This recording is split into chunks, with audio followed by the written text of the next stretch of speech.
April 7, 1943. Kahili Airfield, Bougainville, Solomon Islands. Lieutenant Commander Takeo Tanimizu stood in the morning heat beside his Mitsubishi A6M0, one hand shielding his eyes as he studied the intelligence photographs spread across the makeshift operations table. The images showed an American fighter unlike anything he'd encountered in 2 years of Pacific combat. A massive aircraft with wings that bent upward in an absurd inverted gull configuration. Tanimizu had 32 confirmed kills, had flown combat missions since Pearl Harbor, and trained at Kasumigara Naval Air Station under Japan's most demanding instructors. He set the photographs down and laughed.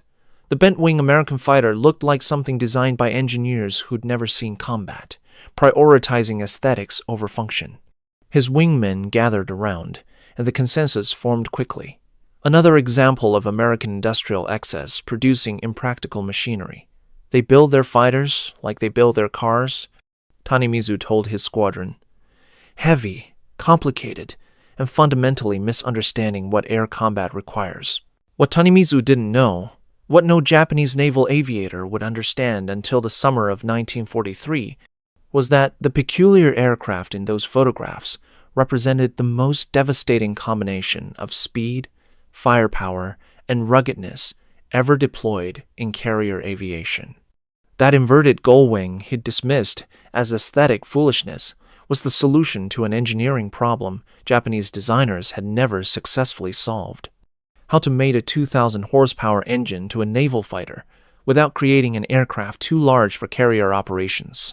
The Chance-Vought 4U Corsair would systematically dismantle Japanese air superiority across the Pacific, achieving an 11-to-1 kill ratio that would stand as the highest of any American fighter in the theater.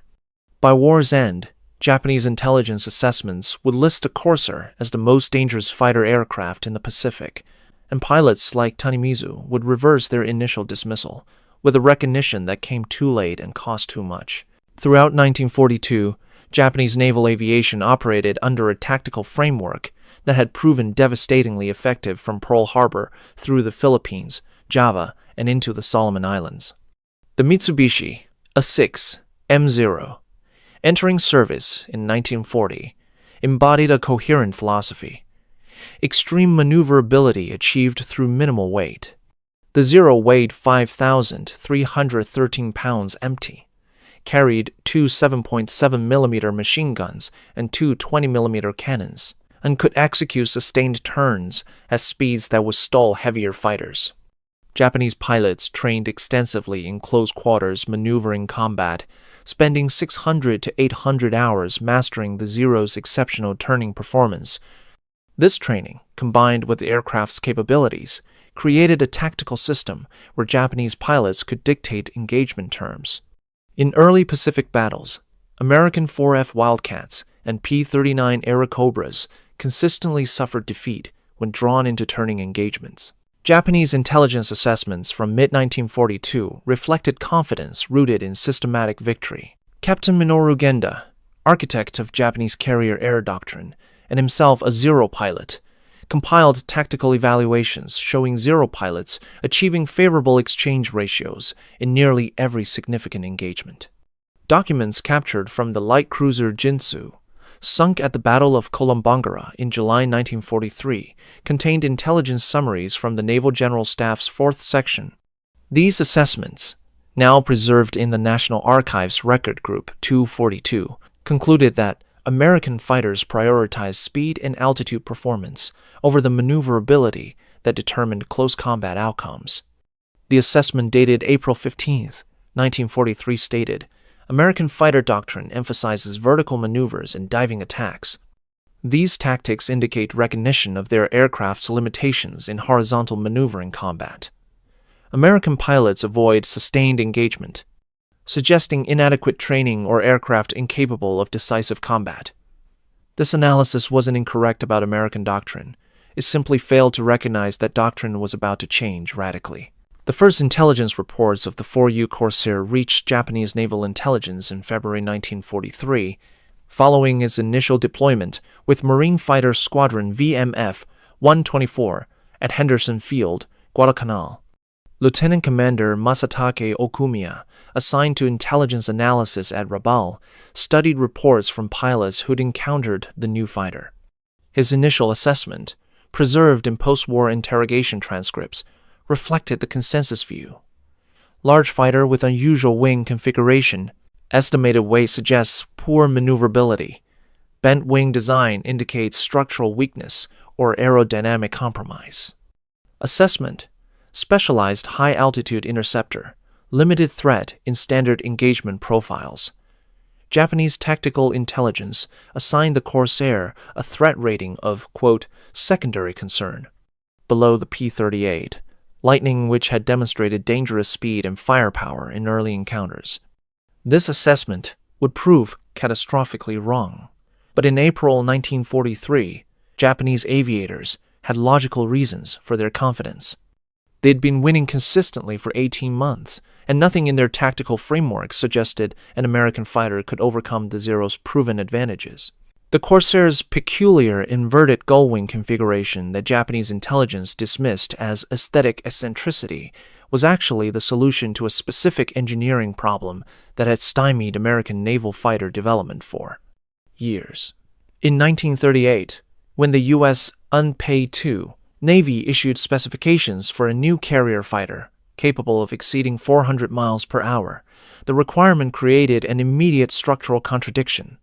Achieving that speed demanded engines producing approximately 2,000 horsepower, but mounting such engines required propellers so large they would strike carrier decks during takeoff and landing. Rex Buren Basil, chief engineer at Chancevot Aircraft Division in Stratford, Connecticut, led the design team that solved this problem through geometric innovation rather than the incremental improvements Japanese designers favored. Baisel's team selected the Pratt & Whitney R2800 double wasp engine, an 18-cylinder radial power plant producing 2,000 horsepower that represented the most powerful aircraft engine in operational service. The R2800 weighed 2,360 pounds, stood 52 inches in diameter, and required a propeller 13 feet 4 inches across to efficiently convert its power to thrust. This massive propeller created the core problem. Mounting it conventionally would require landing gear nearly 9 feet tall to provide adequate ground clearance, making the gear structure too long and heavy for carrier operations, while raising the pilot's sightlines so high that forward visibility during carrier landings would be fatally compromised. Japanese designers, facing similar problems with their own high-powered fighter programs like the Kawanishi N1K, had attempted solutions involving extended landing gear or smaller propellers that sacrificed efficiency. None achieved satisfactory results, which partially explains why Japan never fielded a carrier fighter comparable to the Corsair's performance. Baisel's solution, finalized in detailed drawings dated January 1939, involved bending the wing upward at its root attachment point, creating the distinctive inverted gull configuration. This geometry allowed the landing gear to attach at the wing's lowest point, where the bend created maximum vertical distance from the propeller arc, while minimizing the gear's actual strut length. The main landing gear measured just 67 inches from attachment point to wheel center, shorter than conventional designs would require for comparable propeller clearance. This seemingly simple geometric solution required extensive structural engineering. The wing attachment points had to handle enormous loads concentrated at the bend angles. Igor Sikorsky, whose company had been acquired by United Aircraft Corporation, Chancevot's parent company, contributed structural analysis showing that the bent wing design actually created stronger load paths than conventional configurations when properly engineered. The bent sections allowed wing spars to align more directly with the fuselage's central structural members, distributing flight loads more efficiently than straight wings. The X4U-1 prototype first flew on May 29, 1940, from Stratford, Connecticut, piloted by Lyman A. Bowen, Jr., Chancevot's chief test pilot. Initial flights revealed the design's extraordinary performance. Maximum speed of 405 miles per hour at 19,900 feet, making it the first American fighter to exceed 400 miles per hour in level flight. The R2800 engine drove the massive Hamilton Standard Hydromatic 3-blade constant-speed propeller with enough power that the Corsair could climb at 2,890 feet per minute, nearly double the Zero's climb rate. But this performance came with handling characteristics that would delay the Corsair's carrier deployment and initially reinforce Japanese assumptions about American fighter inadequacy. The Corsair's approach speed of 90 miles per hour, combined with a cockpit positioned far aft of the wing's leading edge and the long nose stretching ahead, created abysmal forward visibility during carrier landings. The stall characteristics proved vicious, with little warning before the wing would suddenly drop, often rolling the aircraft inverted in the confined space near a carrier deck. Between June 1940 and December 1942, the Navy conducted extensive carrier trials that revealed these problems were fundamental to the design rather than correctable through minor modifications. The solution to the Corsair's carrier unsuitability came not from Chance Vaught's engineers, but from operational necessity. Marine Corps squadrons operating from land bases in the Pacific didn't require carrier landing characteristics. They needed the performance the Corsair promised. Lieutenant Colonel William O. Bryce, commanding Marine Aircraft Group 12 at Guadalcanal, requested Corsairs specifically because Henderson Field's extended runways eliminated carrier landing concerns, while the aircraft's speed and firepower addressed the tactical problems his Wildcat squadrons faced against Zeros. The Navy approved transfer of early production Corsairs to Marine Corps squadrons, with VMF 124 receiving the first 4 U-1s in February 1943. Major William E. Giese commanded VMF 124, and under his leadership, Marine pilots developed the tactical doctrine that would exploit the Corsair's capabilities while avoiding its weaknesses. This doctrine would prove revolutionary, but its development required understanding exactly what the Corsair could do, and the numbers were staggering. The R-2800 double wasp engine that powered the Corsair represented American industrial and engineering capability at a scale Japanese manufacturers couldn't approach. Pratt & Whitney's East Hartford, Connecticut plant produced the first operational R-2800 in March 1940. By the war's end, Pratt & Whitney manufactured 125,334 R-2800 engines across multiple variants. Japan's entire aircraft engine production for the war totaled approximately 102,000 engines of all types combined.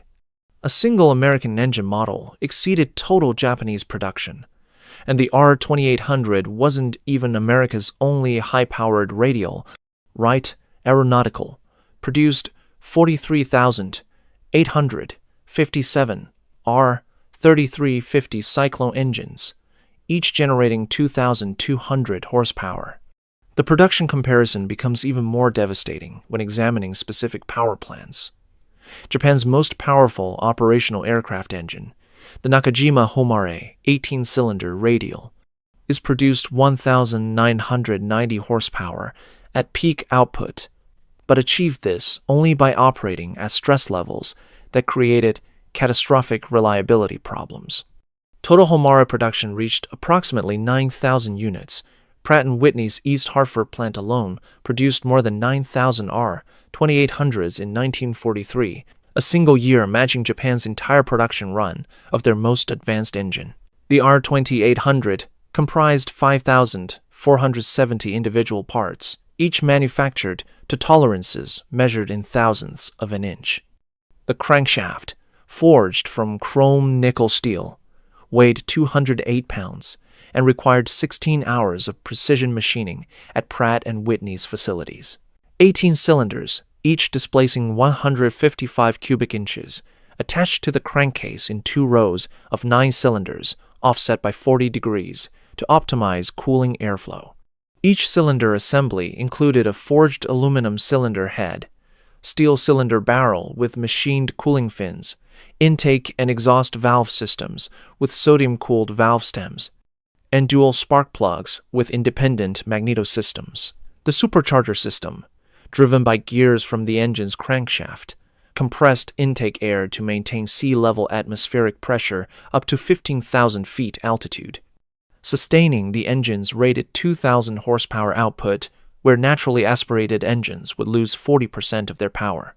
Japanese engine manufacturers attempted similar supercharger technology, but struggled with the metallurgy required for the high-stress supercharger impellers, which operated at rotational speeds exceeding 20,000 RPM while handling air temperatures reaching 400 degrees Fahrenheit.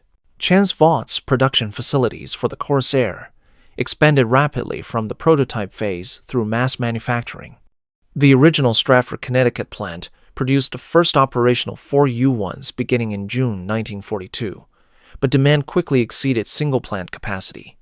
By September 1943, 3 separate manufacturers were producing Corsairs: Vaught in Stratford, Goodyear Aircraft Corporation, which designated their version FG-1, in Akron, Ohio, and Brewster Aeronautical Corporation, F-3A-1, in Johnsville, Pennsylvania. Peak monthly production reached 748 Corsairs in February 1945 across all 3 plants, with Goodyear's facility alone producing 4,014 Corsairs during the war, despite the company having 0 aircraft manufacturing experience before 1942.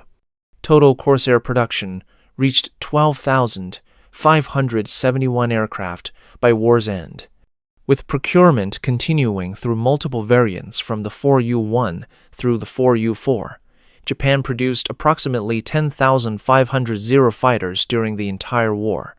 American factories produced more Corsairs, a heavier, more complex, more capable fighter than Japan produced of their primary naval fighter, and the Corsair was just one of multiple American fighter types being manufactured simultaneously.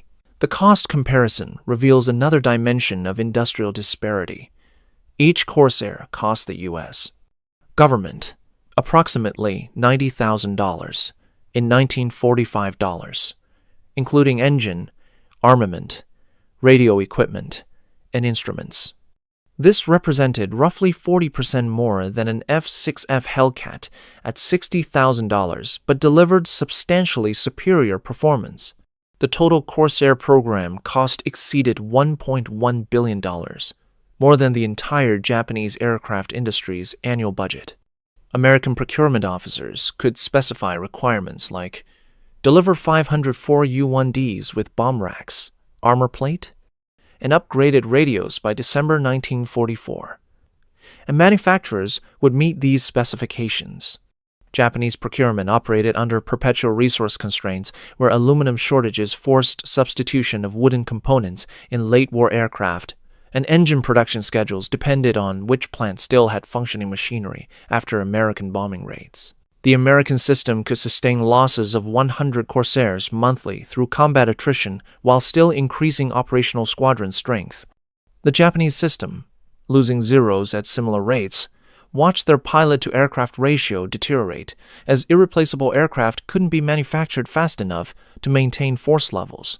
The tactical employment of the Corsair required abandoning the maneuvering combat doctrine that had dominated fighter tactics since World War I and embracing speed and firepower as the primary determinants of air superiority. Major Jesus VMF-124, operating from Henderson Field beginning February 12, 1943, developed these tactics through hard-won combat experience. The squadron's first Corsair combat missions flew on February 14, 1943, escorting bombing raids against Japanese positions on Bougainville. Early engagements confirmed what test flights had suggested. The Corsair couldn't outturn a Zero in conventional maneuvering combat. At speeds below 250 miles per hour, the Zero maintained decisive turning advantage. But these initial missions also revealed the tactical revolution the Corsair enabled. At speeds above 300 miles per hour, the Corsair's superior power loading and structural strength allowed maneuvers the Zero couldn't match. VMF-124 pilots discovered they could dive at speeds exceeding 400 miles per hour, execute high-G pullouts that would collapse a Zero's airframe, and climb away at rates Japanese pilots couldn't follow. Lieutenant Kenneth A. Walsh, flying with VMF-124, recorded the tactical evolution in his combat diary, now preserved at the National Museum of the Pacific War. His entry from March 17, 1943, describes an engagement that illustrated the emerging doctrine. encountered 6 Zeros at 14,000 feet over Vela La Vela. Made diving pass at 380. Indicated, fired 200-round burst at lead 0. Observed strikes. Continued dive to 8,000 feet. Pulled 6G climbing turn to port. Zeros attempted to follow, but couldn't match turn radius at that speed. Climbed to 18,000 feet at full power. Zeros couldn't follow climb rate. Made second diving pass. Destroyed another 0.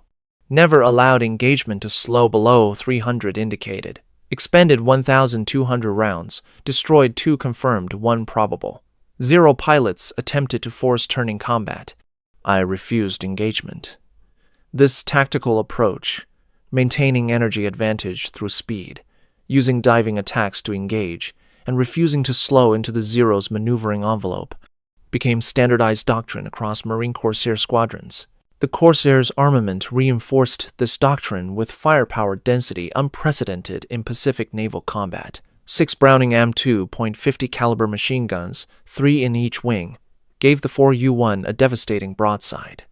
Each gun fired 750 to 850 rounds per minute at muzzle velocities of 2,910 feet per second. Standard ammunition load comprised 400 rounds per gun, totaling 2,400 rounds across all 6 guns. Each .50 caliber projectile weighed 1.65 ounces, giving a single gun a theoretical firing weight of 62.5 pounds per minute, theoretical because no pilot fired continuously for 60 seconds. But even 2-second bursts, typical for aerial combat, meant each gun discharged approximately 27 rounds, weighing 1.74 pounds total, with all 6 guns together delivering 10.44 pounds of projectiles downrange in 2 seconds. The standard ammunition mix included 1 armor-piercing incendiary round for every 5 ball rounds, with tracer rounds providing visual tracking every 5th round. This ammunition mix, combined with the gun's convergence pattern set at 1,000 feet, created a beaten zone where concentrated firepower could destroy aircraft with brief exposure. The contrast with zero armament reveals why Corsair pilots could accept shorter firing opportunities. The A6M30 carried 2 7.7mm Type 97 machine guns with 700 rounds each, plus 2 20mm Type 99 cannons with 100 rounds per gun. The 20mm cannons delivered devastating effect when hits occurred, but the low ammunition capacity and the cannon's 520 rounds per minute firing rate meant zero pilots needed longer firing opportunities to ensure hits. The 7.7mm machine guns, firing 900 rounds per minute, were essentially ineffective against the Corsair's rugged airframe. Combat reports consistently showed that zero pilots required sustained firing passes to damage Corsairs, while Corsair pilots could destroy Zeros with 2-second bursts. Major Jefferson DeBlanc, flying with VMF-112, documented a February 1943 engagement where he destroyed 2 Zeros with a total expenditure of 187 rounds, less than 1 second of firing time per aircraft. The Corsair's 6-gun armament package, combined with the speed that allowed pilots to choose engagement timing, created a tactical system where American pilots could dictate both when and how long they exposed themselves to enemy fire. By May 1943, 6 Marine squadrons operated Corsairs from various Solomon Islands bases. VMF-124 and VMF-213 at Henderson Field, Guadalcanal, VMF-112, VMF-122, and VMF-221 at Espiritu Santo, and VMF-214 beginning workup training. These squadrons developed standardized tactics manuals that spread the doctrine across all units. The tactics emphasized maintaining altitude advantage, never engaging below 250 miles per hour indicated airspeed, using diving attacks that transitioned into climbing extensions, and exploiting the Corsair's superior roll rate at high speeds. Lieutenant Colonel Harold W. Bauer, commanding VMF-212, compiled tactical bulletins based on combat experience that became required reading for all incoming Corsair pilots. His bulletin, dated May 28, 1943, stated, "The Corsair is not a turning fighter. It is an execution platform. Your advantage is speed, altitude, and firepower. Choose the engagement altitude. Make the pass. If the initial attack doesn't kill, maintain speed and climb for repositioning. Never slow down. Never turn with a zero. Break off any engagement where airspeed drops below 280 indicated. This doctrine represented a fundamental shift in fighter combat philosophy and required complete confidence in the aircraft's capabilities to execute successfully. Japanese pilots encountered the fully developed Corsair-based doctrine in force during Operation I-Go, the April 1943 Japanese air offensive intended to regain air superiority over the Solomons. Admiral Isoroku Yamamoto, commanding the combined fleet, concentrated 350 aircraft from carrier and land-based units for coordinated strikes against Allied positions.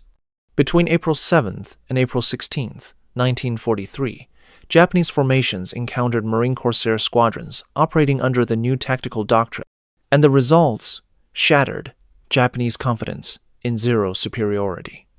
On April 7th, 1943, over Guadalcanal, 67 Japanese aircraft from the 582nd Air Group encountered 76 Allied fighters, including 16 Corsairs from VMF-124. The engagement lasted 43 minutes.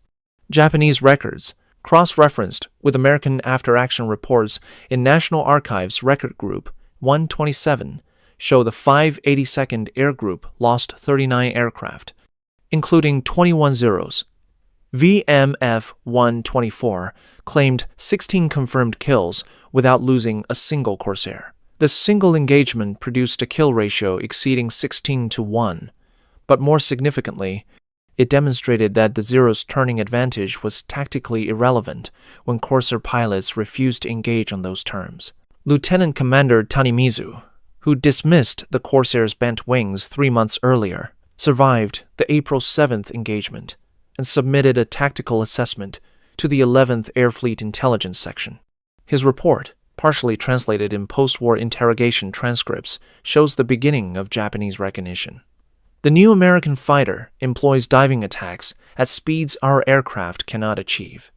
Pilots attempt to turn into the attack, but the enemy aircraft maintains speed and climbs away before close engagement occurs. The Corsair's armament is devastating. Aircraft struck by their fire disintegrate. Our cannons are superior when hits occur, but the engagement conditions prevent sustained firing. Request tactical guidance for countering this aircraft. This report represented a fundamental problem for Japanese doctrine.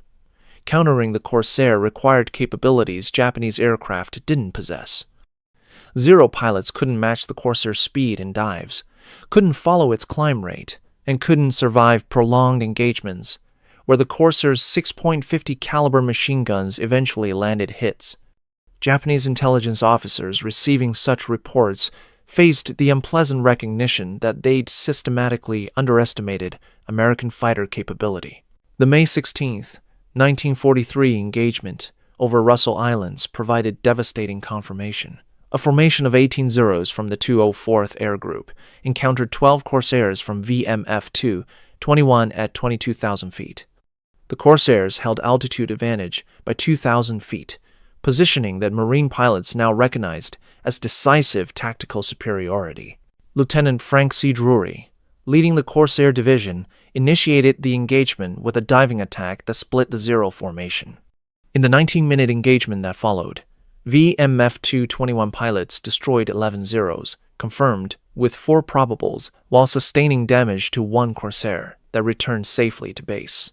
The 204th Air Group's war diary, captured when Japanese forces evacuated Bougainville in 1944, recorded the engagement from the Japanese perspective. Encountered American bent-wing fighters with altitude advantage. Enemy maintained speed throughout engagement. Our pilots unable to force turning combat. All attempts to close distance resulted in the enemy aircraft accelerating away. 11 aircraft lost, including 4 of our most experienced pilots. This aircraft represents an insurmountable advantage when they maintain their preferred tactics. The tactical data compiled across the summer of 1943 revealed a pattern that Japanese intelligence couldn't ignore. In June 1943, Marine Corsair squadrons flew 2,167 sorties and claimed 154 Japanese aircraft destroyed, with 9 Corsairs lost to enemy action. A kill ratio of 17.1 to 1. July 1943 showed 2,893 sorties, 187 kills, 11 losses, ratio of 17 to 1. August 1943, 3,447 sorties, 223 kills, 13 losses, ratio of 17.1 to 1. The consistency of these ratios across thousands of engagements demonstrated this wasn't random chance or isolated tactical success. It represented systematic superiority. Japanese forces attempting to defend Rabaul and Bougainville against Allied advances found themselves facing a fighter they couldn't effectively counter. The Zero's advantages in low-speed maneuverability and experienced pilots proved insufficient against an aircraft that refused to fight where those advantages mattered. Captain Masatake Okumiya, now stationed at Rabaul and witnessing the devastation firsthand, documented the psychological impact in his post-war memoir. Our pilots began to fear the Corsair. They would engage Wildcats and even the twin-engine Lightnings, but Corsair encounters were avoided when possible. This represented a complete reversal from our early confidence. The November 11th, 1943 strike against Rabaul demonstrated the Corsair's capabilities at maximum force projection. 97 Corsairs from multiple squadrons flew an extended-range escort mission protecting B-24 Liberators, bombing Rabaul's harbor and airfields. The 201 Air Group, defending with 68 operational Zeros, attempted to intercept the formation. The ensuing engagement lasted 54 minutes. American records show Corsairs claimed 26 confirmed kills. Japanese records list 34 aircraft lost, with the discrepancy explained by additional losses to B-24 defensive fire and accidents during the engagement.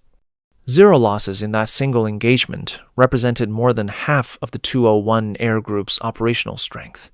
More significantly, the raid demonstrated that Japanese air defense of their most important forward base was insufficient to prevent American bombers from attacking with relative impunity. The Corsair Force lost 3 aircraft to all causes, 2 to anti-aircraft fire, and 1 to operational accident. The Zero Force, defending their own heavily fortified base with full ground control guidance and prepared interception positions, achieved a kill ratio of less than 1 to 8. By January 1944, the kill ratio disparity had created an irreversible attrition equation. Marine and Navy Corsair squadrons, the Navy finally resolving carrier landing issues with a 4U-1A variant in April 1944, had claimed more than 1,200 Japanese aircraft destroyed, while losing fewer than 70 Corsairs to aerial combat. But these numbers represented only the immediate tactical impact. The strategic effect involved the unsustainable loss rates of Japanese pilots who couldn't be replaced at sufficient quality or quantity. Japan's naval pilot training program, which produced exceptional aviators in small numbers through intensive 600 to 800-hour training courses, couldn't match loss rates exceeding 50 pilots monthly. American pilot training, by contrast, produced 100,000 trained aviators during the war through a distributed training system involving 60 flight schools across the continental United States. The American system could sustain Corsair squadron deployments to forward bases with replacement pilots arriving at faster rates than combat losses occurred. The December 1943 Japanese Naval Air Staff Assessment, declassified and translated in the 1970s, acknowledged the scope of the problem. The American Corsair fighter represents a fundamental tactical challenge. Our doctrine emphasizing maneuverability cannot counter an enemy who refuses maneuvering engagement. Recommended countermeasures, improved engine performance, increased armament, enhanced armor protection cannot be implemented at scale. Current production constraints prevent manufacturing sufficient aircraft to sustain current loss rates. Assessment: air superiority over forward operating areas can no longer be maintained against determined Corsair opposition.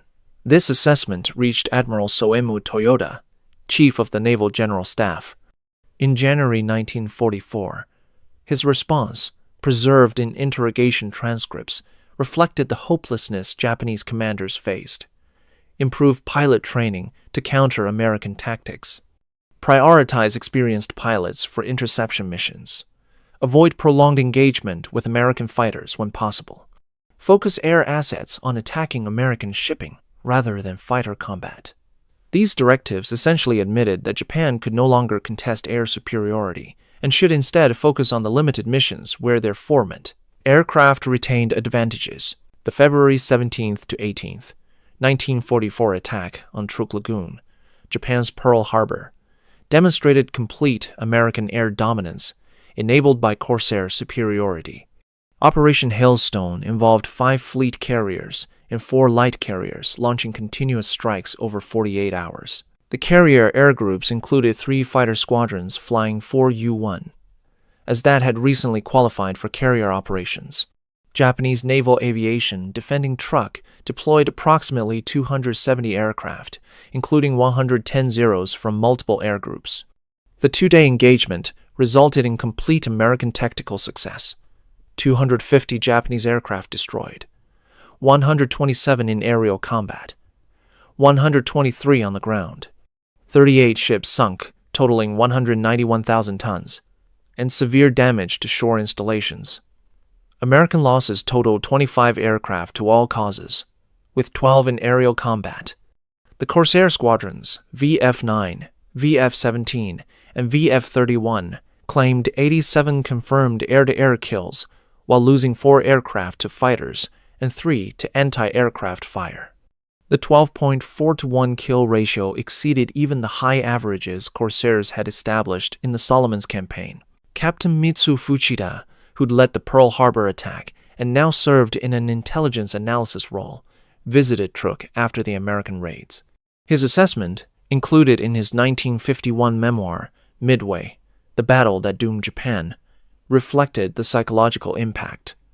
Walking through the destroyed hangars and burning fuel dumps, seeing the shattered aircraft, I understood we had lost the ability to defend even our most important positions. The American pilots attacked with an aggressiveness that suggested complete confidence in their aircraft's superiority. Our pilots, in contrast, reported feeling overwhelmed, not by pilot skill, which they acknowledged as roughly equal to our own, but by the American fighters' capabilities. The Corsair's bent wing, which we'd initially dismissed as a design flaw, represented engineering sophistication we hadn't achieved. More significantly, they produced these advanced fighters faster than we could train pilots to face them. The late-war Japanese attempts to counter the Corsair through new aircraft development revealed how far American industrial capability had advanced beyond Japanese capacity. The Mitsubishi J-2M Raiden Thunderbolt, designed specifically as a high-speed interceptor to counter American fighters, entered service in December 1943. It achieved 371 miles per hour maximum speed, using the Mitsubishi Kasei radial engine producing 1,820 horsepower.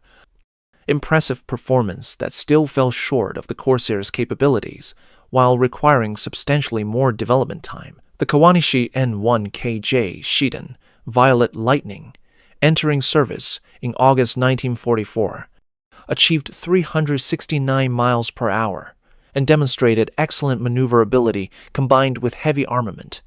But both aircraft suffered chronic mechanical reliability problems, particularly with their engines, and entered production far too late and in far too limited numbers to affect the war's trajectory. Total J-2M production reached approximately 476 aircraft. Total N-1K production reached approximately 1,435 aircraft. Combined, these two advanced fighters, Japan's answer to the Corsair, numbered fewer than 2,000 aircraft. American factories produced 12,571 Corsairs, plus 12,275 F-6F Hellcats, plus thousands of other fighter types. The industrial disparity made tactical countermeasures irrelevant. After Japan's surrender, American intelligence teams conducted extensive interrogations of Japanese naval aviators, and the testimony revealed complete reversal of the initial dismissive assessments. Lieutenant Commander Saburo Sakai, Japan's fourth highest-scoring ace with 64 confirmed kills, provided the most comprehensive evaluation in his October 1945 interrogation at Yokosuka. In early 1943, we thought the Corsair was just another American fighter, big, heavy, powerful, but unsuited to real combat. We believed our Zeros would dominate once we forced them into turning engagements. By mid-1943, we understood the Americans would never fight our way. The Corsair pilots maintained discipline we didn't expect. They refused advantageous-looking opportunities that would have drawn them into our maneuvering envelope.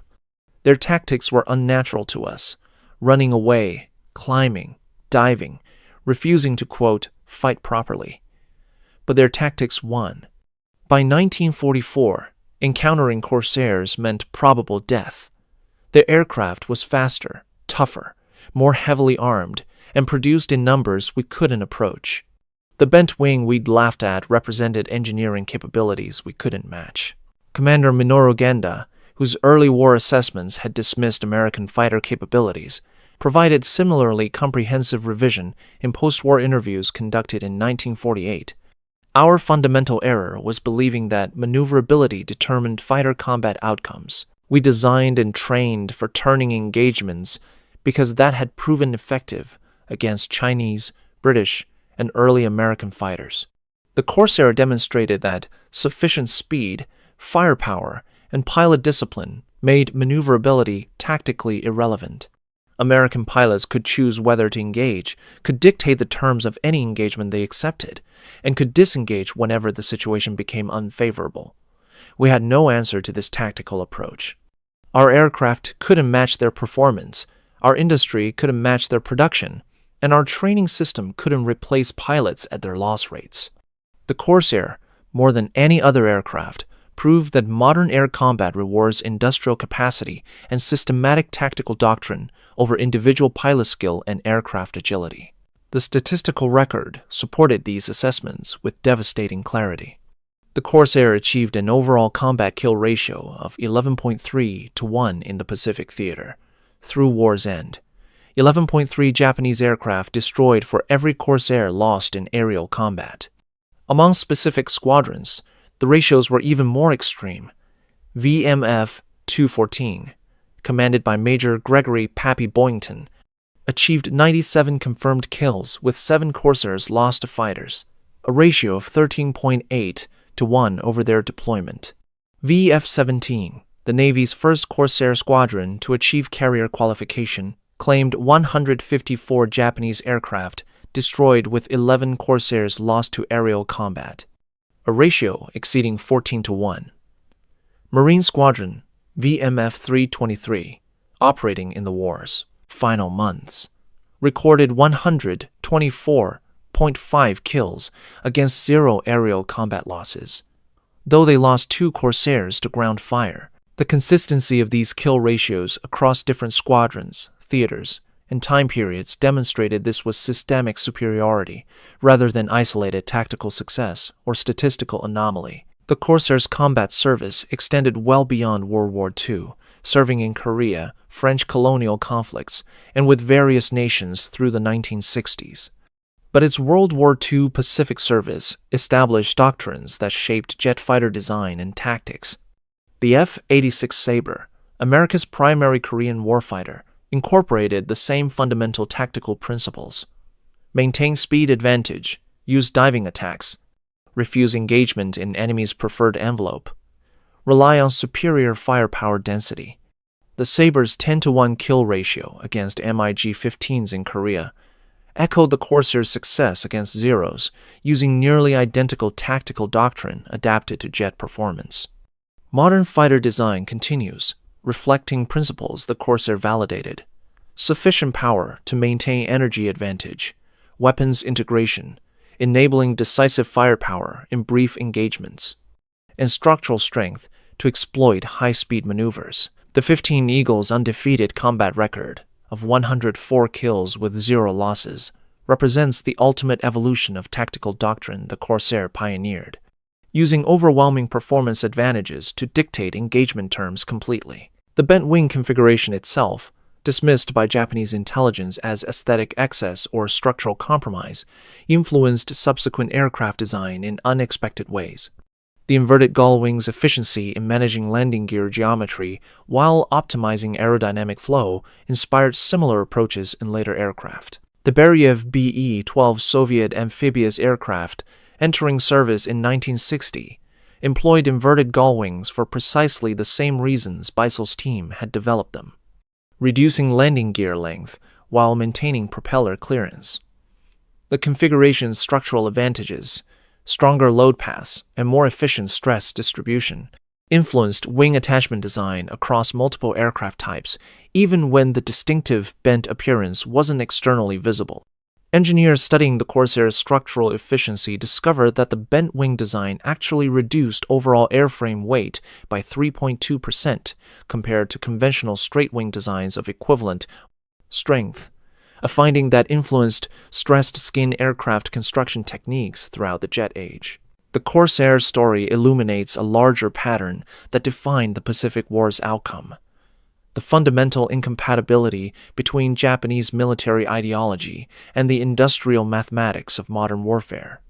Japanese doctrine emphasized spiritual superiority, individual pilot excellence, and the warrior tradition embodied in Bushido.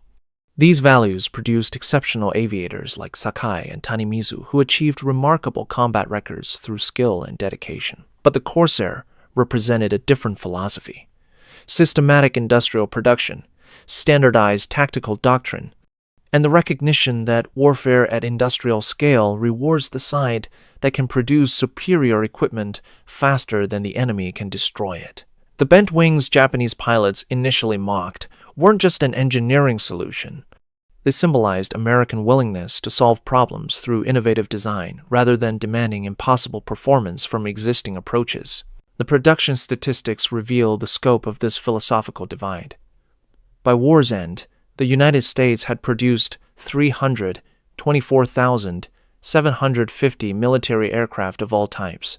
Japan produced approximately 76,320 aircraft total. American aircraft production exceeded Japanese production by a factor of 4.25 to 1, but the qualitative gap was even more significant. Late-war American fighters, like the 4U-4 variant Corsair, entering service December 1944, achieved 446 miles per hour maximum speed using the R2818W engine, with water injection boosting power to 2,450 horsepower. Japanese late-war fighters struggled to reach 400 miles per hour while suffering chronic mechanical failures. The Corsair program alone, a single fighter type, consumed resources and production capacity exceeding many nations' entire military budgets. This represented a level of industrial investment Japan couldn't approach, even before American submarines severed their resource supply lines. The human dimension of this industrial disparity appears in unexpected places. Chance Vaught's Stratford plant employed 27,848 workers at peak production in 1944, including 8,941 women, 32.1% of the workforce, 2,103 African Americans, 7.5%, and 847 workers classified as disabled or beyond draft age, 3.0%. This workforce demographic directly contradicted the racial ideology Japanese militarism promoted. The quote, inferior races and weak individuals Japanese propaganda dismissed were manufacturing fighters that systematically destroyed Japanese aircraft, piloted by aviators supposedly representing superior warrior bloodlines. The irony extended to tactical execution. African American Marine pilots, though segregated in training and initially barred from combat roles, eventually flew Corsairs with the same devastating effectiveness as white pilots when finally permitted to enter combat in 1944. The bent wing fighter became an instrument for demolishing racial supremacy theories through simple industrial and tactical fact. Lieutenant Commander Tanimizu survived the war, his aircraft damaged during a March 1945 engagement, but successfully landed at a damaged airfield on Kyushu. In a 1978 interview conducted for Japan's National Institute for Defense Studies, he reflected on his April 1943 dismissal of the Corsair's bent wings. "I was an experienced combat pilot, well-trained, confident in my aircraft and my skills. When I saw those photographs of the Corsair, the bent wings seemed like a joke. American engineers who didn't understand fighters. I was completely wrong. The bent wings were a sophisticated solution to an engineering problem we never successfully solved.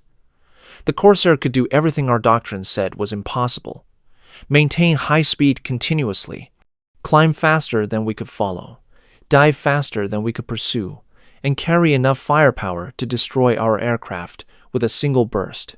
Fighting Corsairs wasn't combat, it was execution. They chose when to engage, how long to engage, and when to disengage. We had no choice in any of these decisions." By 1944, seeing Corsairs meant running if possible, dying if not. The aircraft I'd laughed at proved superior in every meaningful measure. The Corsair's 11-to-1 kill ratio represented more than statistical superiority. It validated a comprehensive tactical and industrial philosophy. American aviation doctrine accepted that individual aircraft might not match enemy maneuverability, but compensated through superior speed, firepower, production volume, and tactical discipline. This approach required confidence that factories would deliver sufficient aircraft, that training schools would deliver sufficient pilots, and that tactical innovations would be systematically distributed through standardized doctrine. The bent wing that seemed like aesthetic peculiarity embodied this philosophy, solving problems through engineering innovation, accepting unconventional solutions when they delivered performance, and manufacturing complex machinery at scales that made individual aircraft losses tactically acceptable because they could be immediately replaced. The final tally spoke with mathematical clarity. American factories delivered 12,571 Corsairs between June 1942 and December 1945.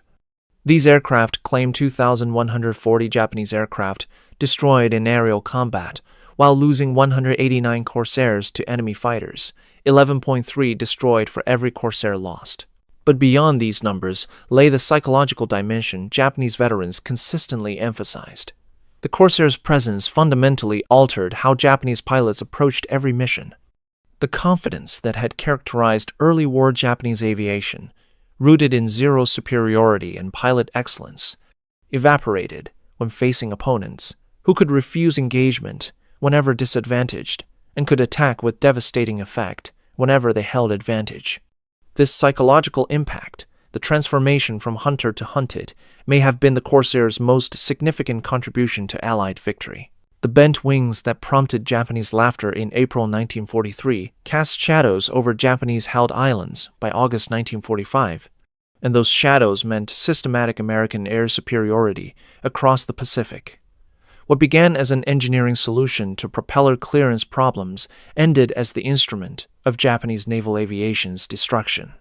The Corsair proved that modern warfare rewards industrial capacity, systematic doctrine, and innovative engineering over tradition, individual excellence, and adherence to established tactical frameworks. Lieutenant Commander Tanemizu's initial dismissal and his eventual recognition embodied the larger pattern of Japanese misunderstanding. They fought the war they expected, while Americans built the war they needed. The bent wings weren't a design flaw requiring explanation. They were a symbol of the industrial and tactical superiority that determined the Pacific War's outcome. By the time Japanese aviators recognized this truth, recognition changed nothing except their final assessments of what they'd faced and why they'd lost.